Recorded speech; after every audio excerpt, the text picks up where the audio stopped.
Call of Duty Advanced Warfare is the most underrated Call of Duty game of all time.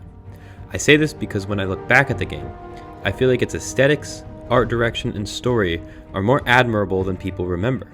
This game is looked back upon very poorly, in part due to the introduction of supply drops, but I believe that the poor management of multiplayer should not completely overshadow what the single player was able to accomplish.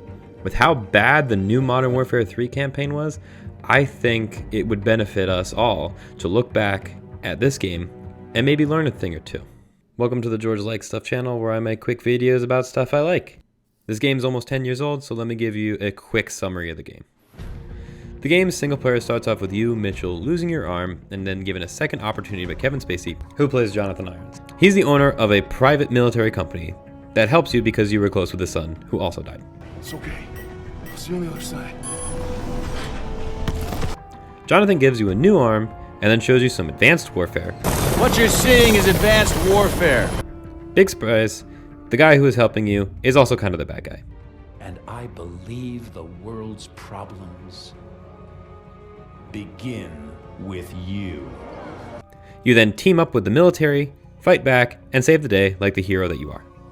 Honestly, when I put it that way, the story really didn't get a lot of justice. But I don't want to spoil a ton of the little things. But it definitely keeps you engaged through to the end of the story. To be honest, it's the little things that this game does the best, and that's why I don't want to spoil them.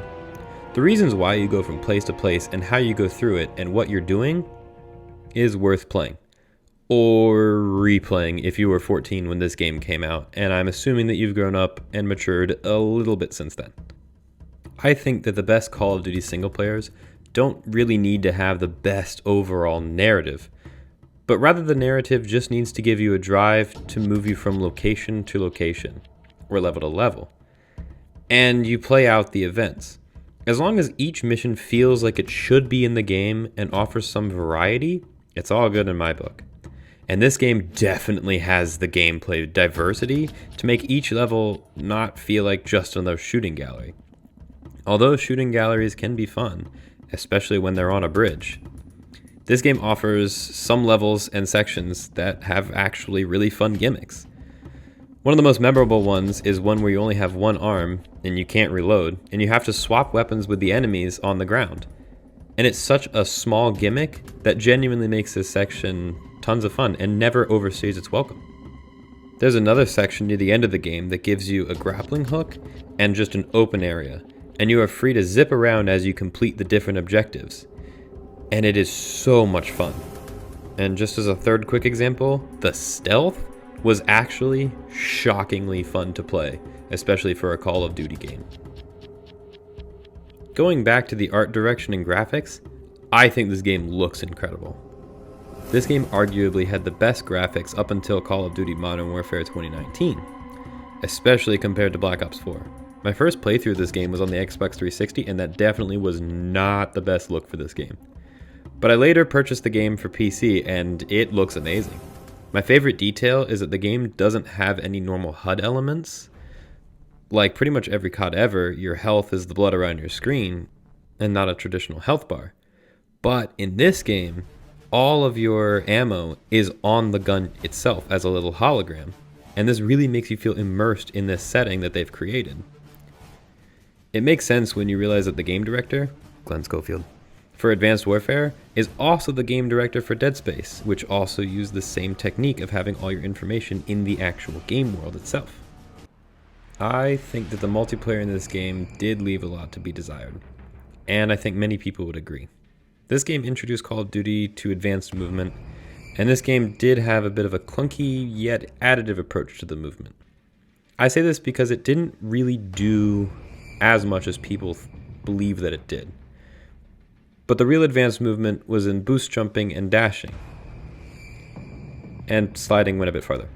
Flying with a mini jetpack and wall running wasn't a thing until the next game, but at the time I felt like this movement made sliding a bit more useful, ladders are relevant, and dashing was dashing.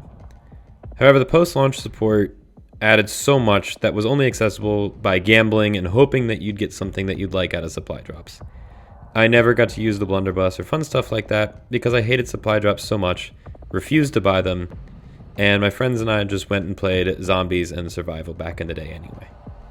This game also has a survival mode that is very similar to how it was in Modern Warfare 3, but the last level ends with having to run away from zombies, and that's pretty much what people remember about it. At the time, it was a nice idea to tease zombies and then have all 4 DLC packs be zombies maps, but really people just ended up feeling tricked to buy the DLC to get a mode that probably just should have been there. If you buy the game now, you do buy the Gold Edition, which comes with the first DLC with the first zombies map. The zombies in this game tried so hard to be the same, yet different from Treyarch zombies. Remember when I said that the game director also directed Dead Space? Like the horror game? This zombies mode definitely leads into the horror aspect way more than Treyarch does. The story to this zombies mode is an alternative to the campaign, where a bioweapon actually infects people instead of killing them. Camping is pretty much impossible, and my biggest complaint is that the infection rounds exist. They are 1 round, they aren't extra challenging, but are extra annoying. It makes the random 1 zombie hit so much more annoying when you have to run all the way across the map in some cases to a decontamination pad. But I still come back to the zombies every once in a while. And I do appreciate that it was trying to be different and do its own thing, and I think there's some real fun to be had here by yourself or with friends. I really enjoy this game, and think it's definitely one of the most forgotten games in franchise history. But more because it led to supply drops being a real issue, and it led to the movement being a problem.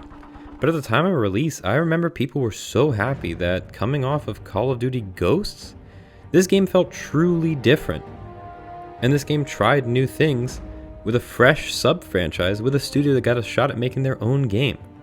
I hope that one day they can make an Advanced Warfare 2, and if they do, it can hold up to how much I really liked this game. That's all though. I've been George, I like stuff. And which Call of Duty game do you wish got more attention?